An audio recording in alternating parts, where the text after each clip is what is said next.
Right. So just coming back to that, for people out there, there is a quiz. It's going to be on Tuesday. There's some information on the homepage on that. Our lecture today is on two topics, functions and then pseudocode. So actually with the pseudocode, we'll include pseudocode for functions, but we'll discuss functions first. So there's kind of like two topics. All right, let's just get right into it. I think I'm recording. So yeah, let's go. So with a program, I hope you're familiar with these ideas that are in the slide, that in our program, we use different programming structures. You should be familiar with sequencing. The sequencing idea is that we process one line of code at a time, or basically, or one statement at a time, be more correct. And that is because of the fetch, decode, execute cycle. We have the memory is holding the computer program. One instruction goes into the processor and is processed at a time. And so they will be processed in order of appearance. So the order of appearance follows, top to bottom in your program. So that's sequence. The other two programming structures that we talk about are, we talk about looping, yes, or iteration, we call that, or repetition. And the other one was branching or selection. Branching or selection, which we talked about in terms of if then else statements. In mathematics, you have functions. So this word should not be unfamiliar to you, especially if you've done any graphics with math graphic, you would have been graphing functions. So for example, you might have a function like this, x squared plus 1, fx of that, and you would see that that wouldn't be a straight line. Anytime you're getting these x, y squares, things like that, you're going to end up with curved functions.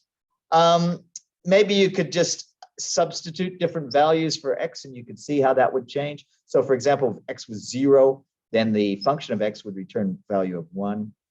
If x was 1, and that's because 0 squared is 0, and 0 plus 1 is 1. If x was 2, then x squared would be 4, plus 1 would be 5. If x was a negative number, like -2, see, this is how we get those strange things like parabolas and stuff, right? Because what happens is if you got a negative number, we still return as a positive number, right? And so you end up with a graph that kind of looks like that, right? So that would be that one. Now the next one would be a little different because we got two inputs, x and y. I'm not going to go through those. This is not a math lesson, but I'm sure that you could entertain yourselves by substituting in values for x and y and seeing what happened to the return value. When we represent a function in a flowchart, so we've been doing flowcharts, and we've seen all the different symbols for flowcharts, and you may be aware that we use a rectangular box for a process. We got a special rectangular box that represents a function. And that's shown for you on the screen there. It looks just like our other rectangular boxes, except it's got these two parallel lines on it. That indicates that it's a function. That's a function. Now there's some things about that we can say about the function. The function is going to usually return a result, usually, not always.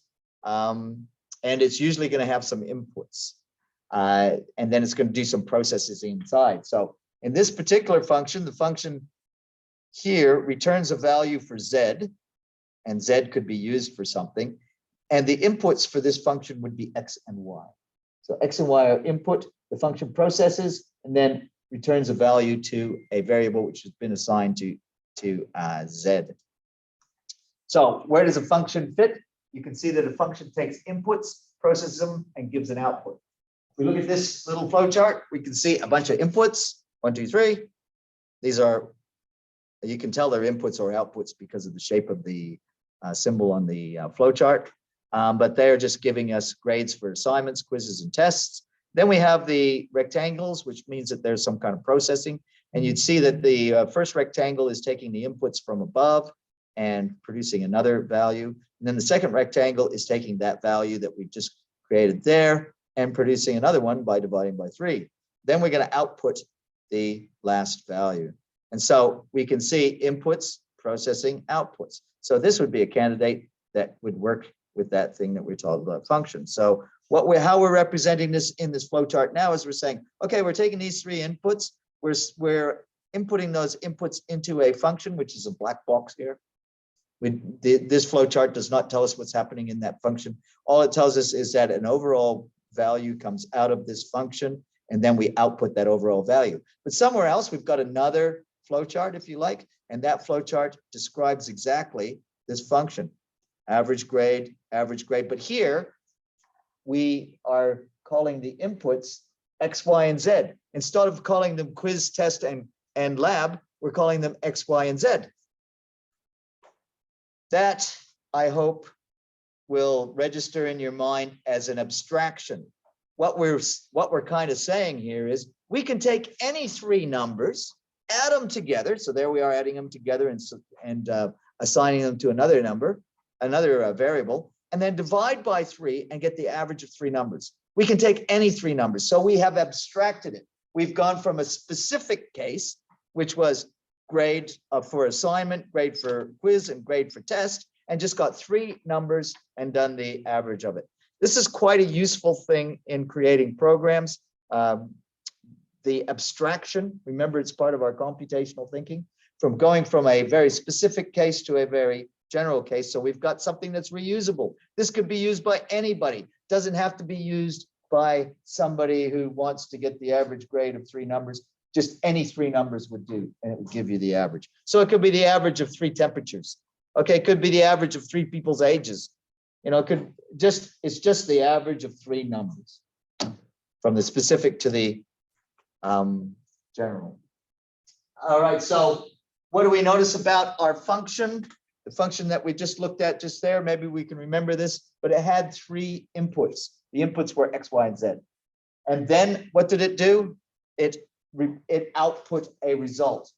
Now, it's not always the case. You could have a function that didn't output a result. It might just change something.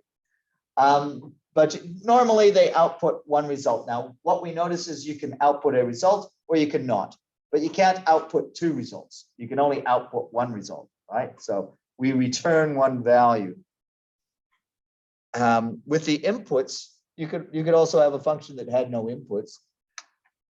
And you can have multiple inputs. You can have 2 inputs, 3 inputs, 4 inputs, etc. Now, in every function, you'll have a return. Now, you can return the value, which is your output, or you can just return. And what a return will do is here it says here, what a return will do is it will stop the functions. Now, what I want to show you there is, this is not in the lecture, so you can ignore it if you want. The reason why I'm telling you this is I think it'll make it easier to understand. So it's up to you. But remember, we talked about in the Van Neumann architecture, we have the memory and we have the processor,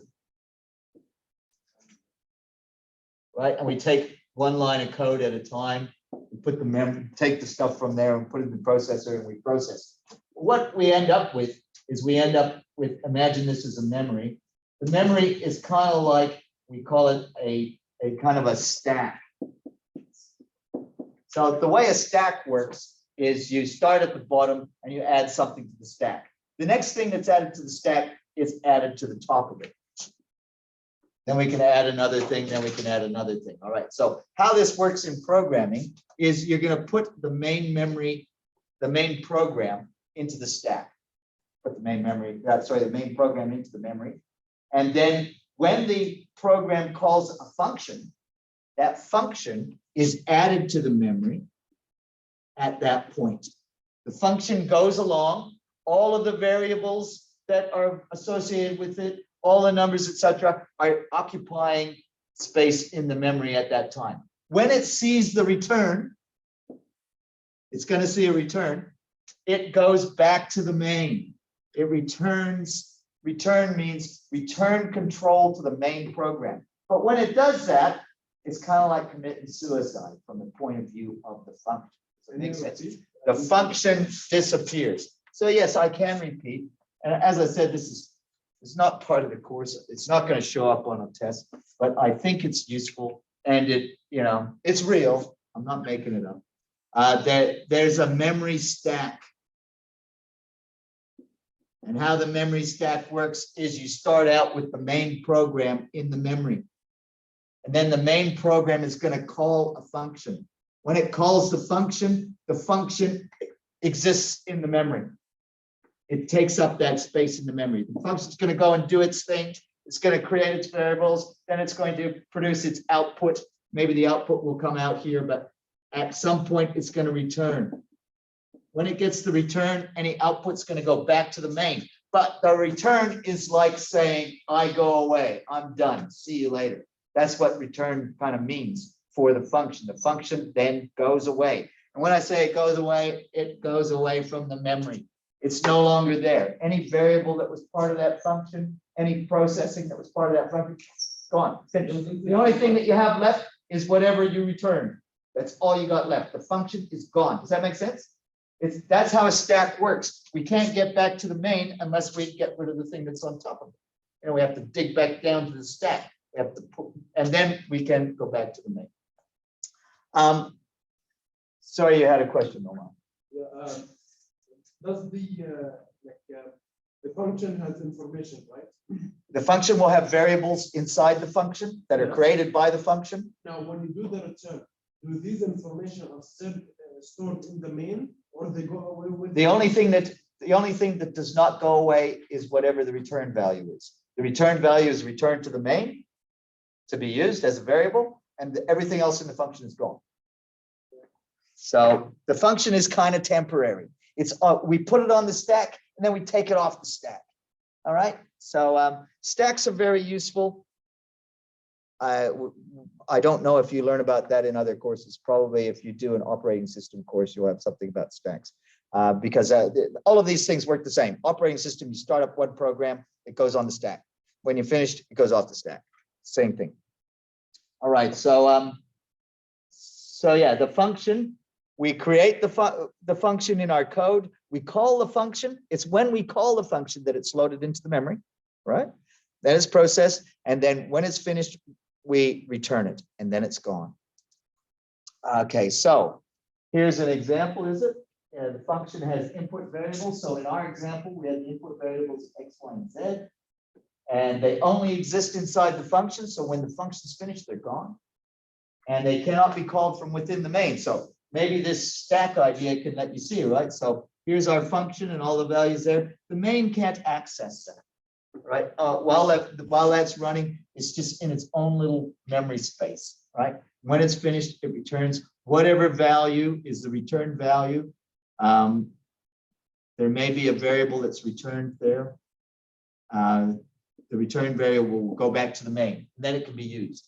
But the main is not able to access things inside the function. And that's what it means by intermediate variables, because maybe what you've done inside the function is you create a variable inside the function. It only exists inside the function. Yeah. All right, so let's look at this thing here. We've got some values here, 80, 90, and 73, and we've got our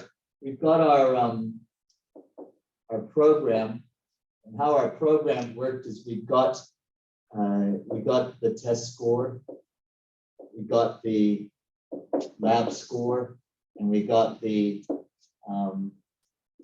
test lab. What was the other one? Yeah, okay. So we get those three scores, and then what we did is we put them into this function, right? This function was this one, get the average or something, average. And so the average of these three things, test, lab, and assignment. So we're going to do that, and then we output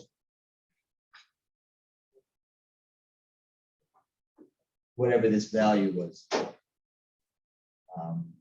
Average or something like that. Then we end. Let's do this in Python because I like to show things in Python just for fun. You guys okay with me doing that? Because you will be doing Python in your own little programming world fairly soon. You don't have to do this with me, but might be useful to you. So average of 3.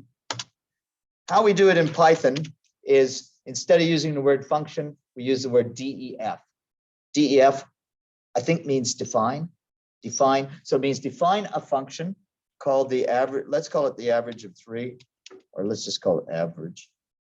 Let's just call it AVG. All right. And then we're going to have 3 variables. I'm just going to call them A, X, Y, and Z because we can abstract, right? Or it could be, yeah, let's just do X, Y, Z.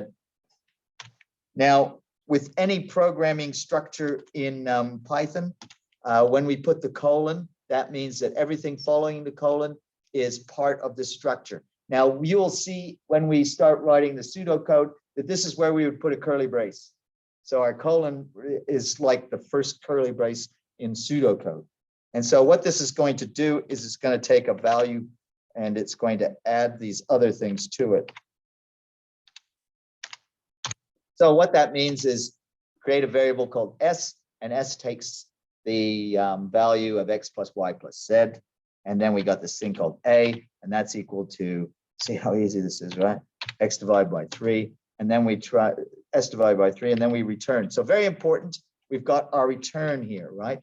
We're going to return A. And now what I'm going to do here is I'm going to put the line numbers in. So this is going to be line 2. This is going to be line 3. So we're doing this just so that you can see where we are as we execute the program. So I'm going to print and say what line I'm at, right? So so this is basically at line 3, and we can show what are the values of these 2 different variables at that point. Oh, didn't need that. Right. Just S and A. Yeah, the other ones we already know what they are. So yeah, A and A. So we're going to print those.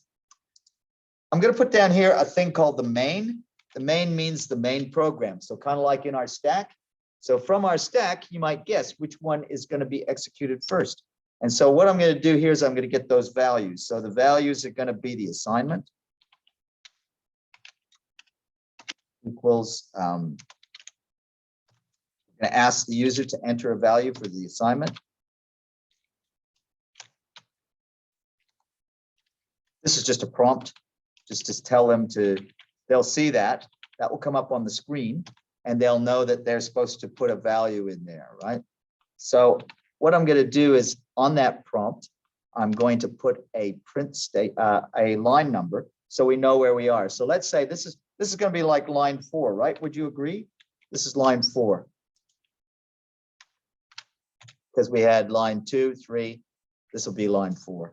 And so I'm going to do the same thing for those other ones. So we got assignment, we got test. I'm going to copy that.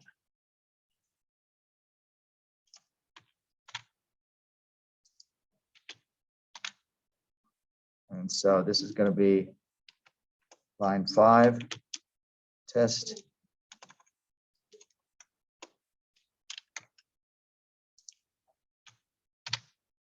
And lastly, we're going to have lab, I think. Yeah, that'll do.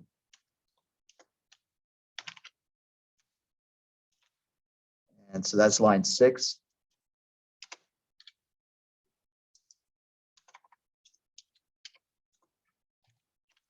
So we've got 3 inputs. So that's the same as our flow chart, right?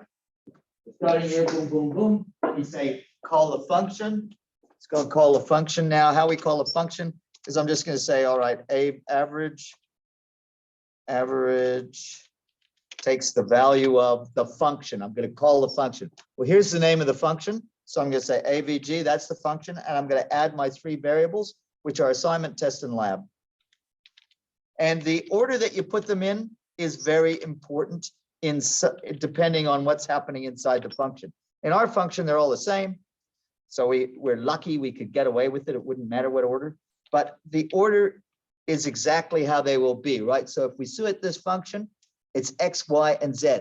What that means is the first one is X, the second one is Y, and the third one is Z. That's how they will be treated. When I call it, the first, the second, and the third, that's very important what order they're in. This is going to become X. This is going to become Y, and this is going to become Z. That's what will happen. So if I mix them up, I could have a big problem with my program. So that all I'm doing there is I'm saying I'm creating a variable called average, and average is going to take the return value. Whatever is A here is going to become average here. Does that make sense? Average takes the return value of that function. And then I'm going to print the average. So this is line 6 here. And so I'll print the average, and that would be at line 7, right? So I'm just going to say this is at line 7, and that's the average of the 3 numbers, and there it is. All right, so let's run and see. The numbers that we're supposed to test are 80, 90, and 73.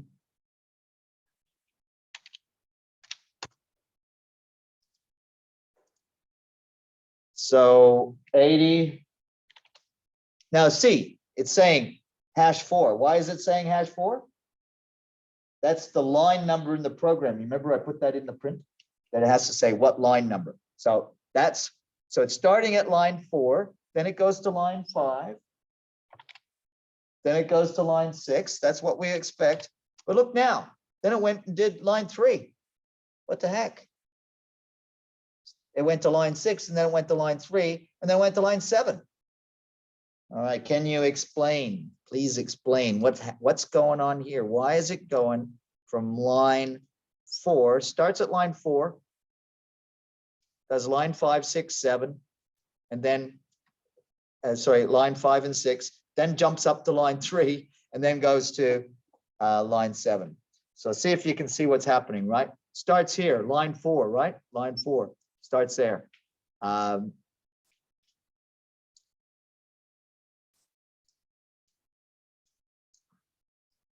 Just so we can see it. Starts here at line 4, then it goes to line 5. Well, that's fair, right? In the main of the program, this is where the program starts. That's why I put the main there.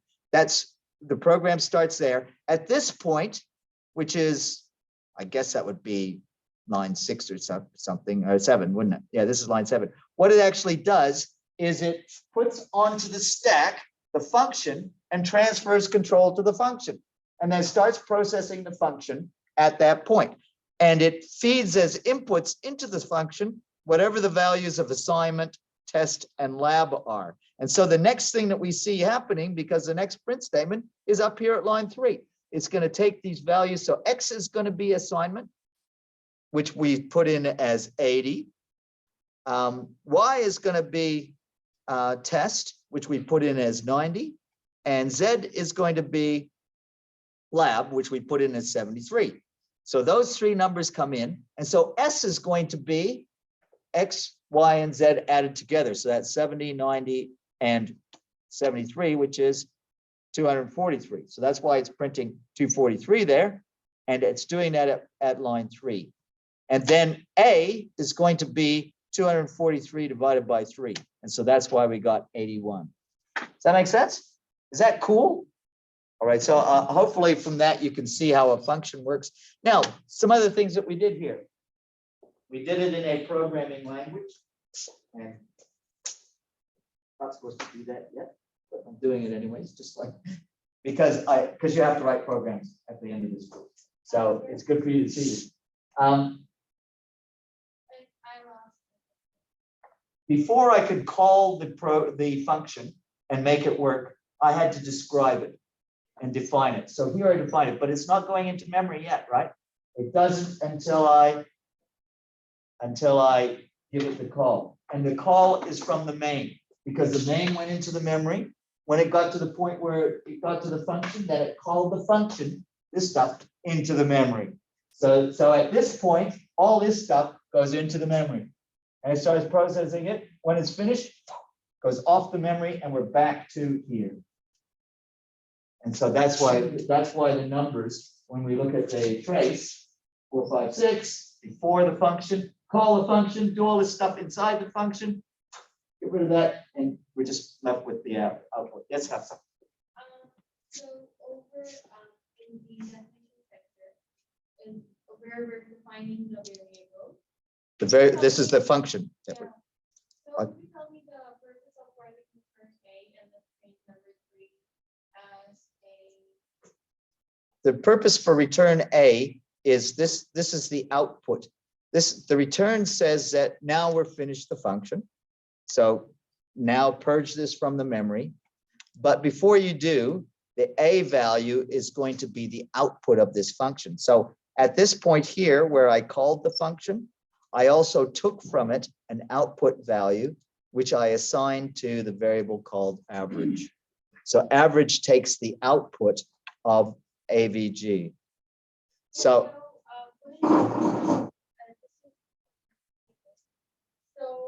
when you said that when we return prices, we declare the variable as we go along and we don't need to find value. yeah. But here I get we're assigning a value. That's why we need to do it before, right? Well, here we're doing something quite different. We're actually declaring a function. Yes, so the variables, so we got 3 different lots of variables. Here's our global variables that are used by the main. All right, these variables can be used anywhere. I could have used these inside the function because the function that they're still in the memory, right? The global variables are here, they're created in the main, they're still in the memory. They still would be available. But the function variables, they're only there when I load the function into the memory. Then the function variables can work. I don't know if I'm answering your question there. So it's that these variables are declared as we go along, as we use the function. Here is just describing, this is just instructions for the computer. Do this when you get called by the function. If we never had this statement, this would never go into memory. Okay, so what would you then say is different between a variable and a function? Well, a function is a mini program, or another word for it is a subroutine. Okay, so you look at it. I mean, if we took away the word def, this could work on its own, right? I mean, Yeah. It could have been sitting in here. Yeah, exactly. That's Yeah, it's a mini program. It has inputs and outputs, as opposed to a variable, which is just. So instead of writing a bunch of code again and again, we assign all that code to a function and then we just put that in the program. You got it. That's exactly it.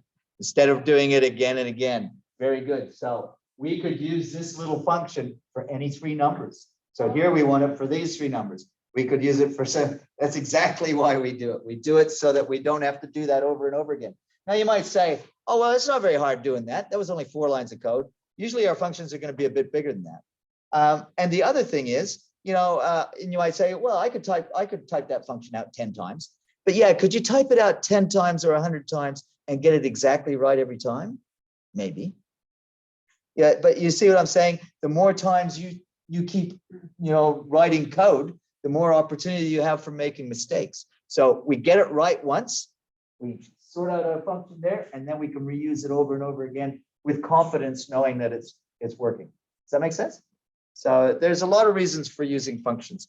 So Hafsa sort of got onto those points with her question, which is very, very good. And so that leads us to our next slide. Why do we use functions? And one of those things is there, right? The function is, we are going to repeat this many times. We see that it's used very many times. We get it right once, and we can call it again.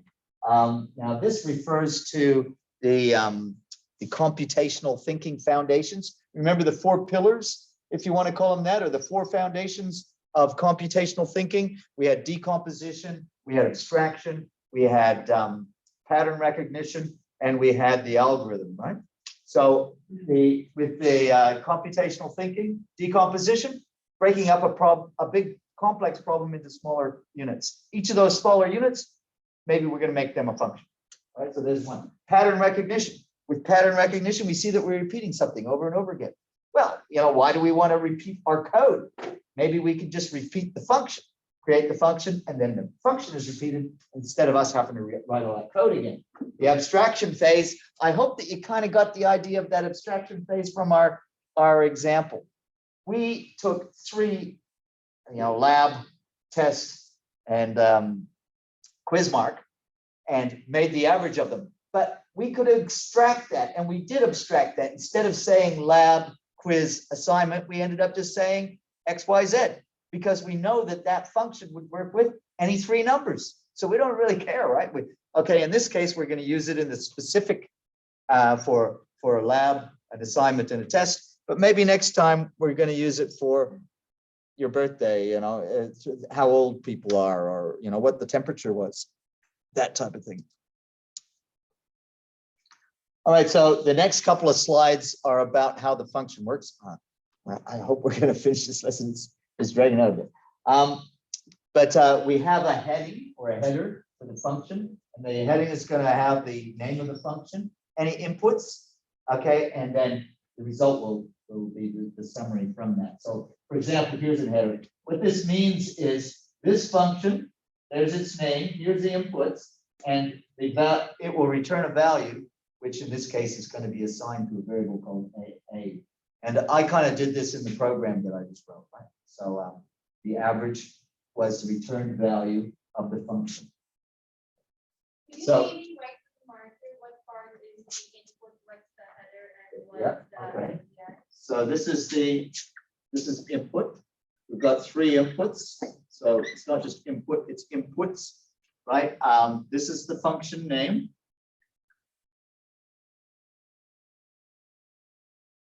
And this is the result. So the result takes the value, takes the returned value from the function. There's its name. When we call a function, we call it this way. This is actually a function call. What we're doing now is we're saying, please execute, we're saying to the program, execute the function called average grade with these three inputs and return the value of the return to this variable. So as it says, from this, we can see that its name is average grade. It takes three inputs and returns one result to the variable called A.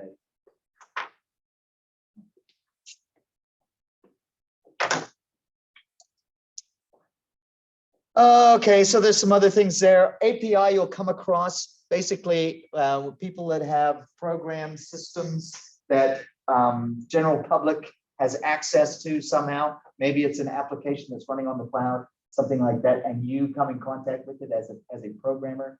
You want to use that general purpose system for something. Maybe you want to get some data out of it and process it.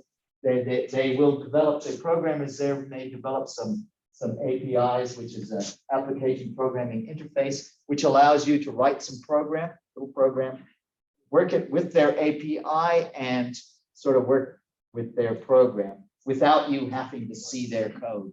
All right. They don't want you to see their code, right? Because if you see their code, maybe you go in there, you know, change things. So rather than letting you see their code, they'll have this sort of like connections that you can have to it. That's the API where you can sort of write a little bit of code with that and then have access to what they're doing there.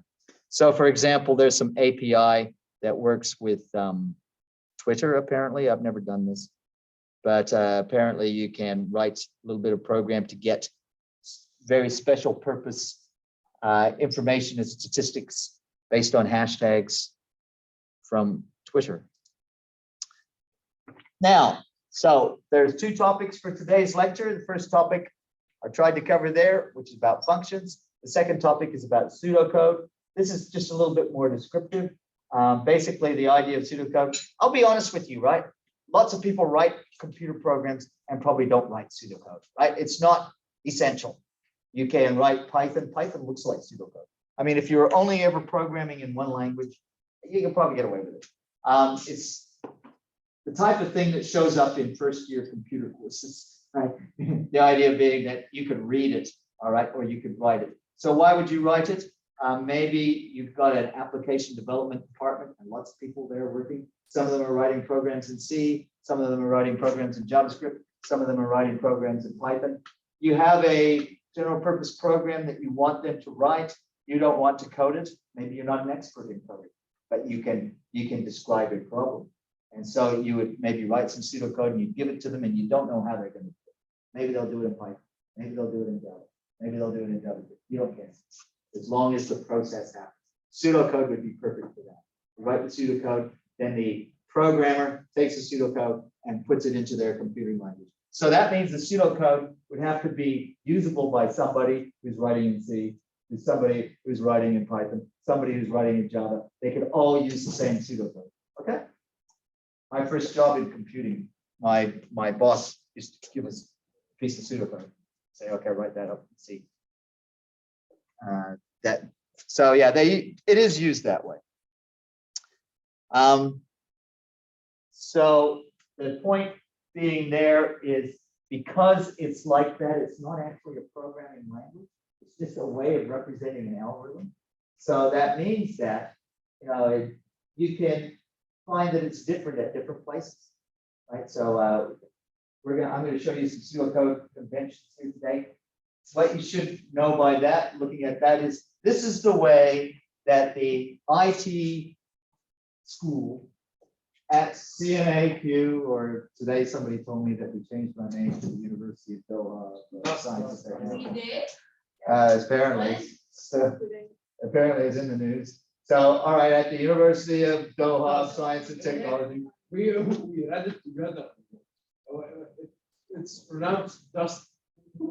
Why does everyone No, that's why they had to change it to USD. change your name to something? So it couldn't be done. Anyway, so here at our department, this is the way we do pseudocode.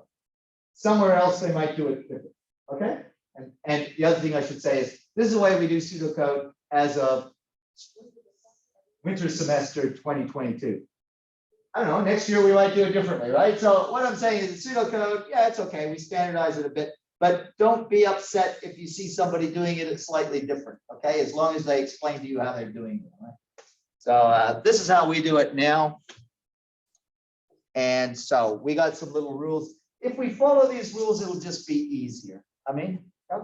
So when we have a function, we're going to start it with a capital. If it's got more than one word in it, each of the words will be capitalized. When we have a variable in our pseudocode, it'll be camel case. That means the first word in a variable will not be capitalized, but any other word after that is capitalized. Whenever we have a constant, everything is capitalized. What else have we got? Okay, whenever we have a new variable, and we haven't used it before, we'll have to say what is the type of that variable. So here we use, so you know the types of variables. You need to know these, by the way, that's going to be on the quiz. Types of variables. Make sure you learn them if you have. Integer, string, characters, etc. Whenever we have a new function, we are going to whenever we declare a function, we're going to say what are the variables, what type of variables they are in the function. So we do that in pseudocode. What else do we do? Whenever we declare a function, we use the word function. So that's different than Python, right? In Python, I just use def. Here in pseudocode, we say function. Yes, after rub. The next quiz or test will be one. Last lesson this week, so that looks like Tuesday. You're welcome. So notice how we do a function. Now the other thing is any block of code in the pseudocode, we open a curly brace to start the block of code, and we close a curly brace at the end of the block of code. So that includes for a function. We're describing a function here. Now, what did I do in Python? I don't know if you noticed, but instead I didn't do a curly brace. What I did was a colon. In Python, we use colon instead of curly braces. And we only use one. We use a colon there, and then everything is indexed. Which one is the colon? Sorry? Which one is the colon? All right, so let's see if I can get my Python code up here and so I can show you what I mean. Oh, sorry. So if this was pseudocode, this would be the word function, and then this would be a curly brace. That's a colon. And then I'd have to close the curly brace here. I'd have to open a curly brace there. Okay. Close. So what we do in Python instead is we just do a colon and then we indent. So that instead of doing two curly braces, we do colon, indent. And then that's our block of code, which is what would be in between two curly braces. Now, if you're using Java, we use curly braces. If you're using C, you use curly braces. All right, so maybe that's why in pseudocode we're doing it this way. In JavaScript, we also use braces. Why do you need to block it off? You just press enter and go to another line. So what's the point of In Python, everything that is indented after the colon is part of this function. oh, As soon as we change our indent, it says, oh, that's no longer part of the function, you finished. So that's how Python does its blocks of code. It does it also for an if then else statement, or for any statement like that where you have a block of code. It sees the colon, then whatever's after that, if it's indented, that's part of that block. And as soon as the indent changes, finished. That's the way it works in Python. If you're in another programming language, you would have to use the curly braces. All right, so JavaScript, Java, you use, and you'll be programming in JavaScript. So that's your programming languages here. You'll use Python and then you'll use JavaScript, and you would use the curly braces for that.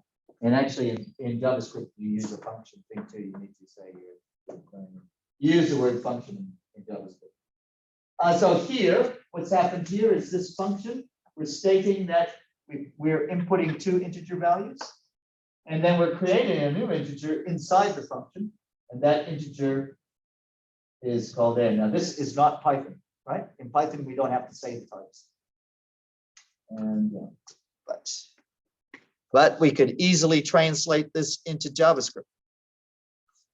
So here's another block of code, right?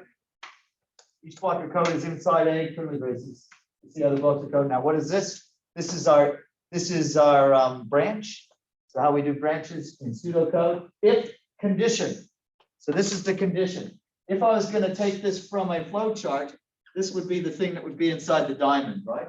Inside the diamond, we have the condition, right? And then this part here would be then means true.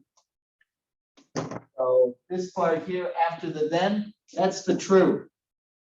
Whatever's, so saying if this thing is true, then we're going to do this stuff. That's a way of saying it, right? We're looking at this condition. If that condition is true, then we do this stuff. The else, that's the false. That's basically saying if that thing is false, then do this stuff. That make sense? So this thing here, that's a condition. A condition is Boolean. And Boolean means that it's either true or false. Boolean has 2 choices. It's true or false. All right, so this is a condition which could be true or it could be false. Well, how would it be false? If the person's age was 18, this would be false. Am I wrong? Because 18 is not bigger than 18. 18 is less than 18. If the person's age was 19, this would be true. If the person's age was 10, this would be false. If the person's age was 60, it would be true. But yeah, be careful with that, because if the person's age was 18, it would be false. It will only be true without the equal. Yeah, if it was greater than or equal to and it was 18, that would be true. But in this case, 18 would be false. Easy peasy. All right, so we have another select type thing, and this is our iteration. How do we do iterations in pseudocode? Now, how we do iterations in pseudocode is we've got our condition here, and again, all conditions are Boolean. They're either true or false. So this is either true or it's not. So either the bill is not 0 or it's not 0. Not 0 would mean that it's 0, right? So either it's 0. I know with double negatives, we're not allowed to do that in English grammar, but we're allowed to do that in computer programs. We're allowed to say not. So the bill is not equal to 0. Well, that would be any number except 0.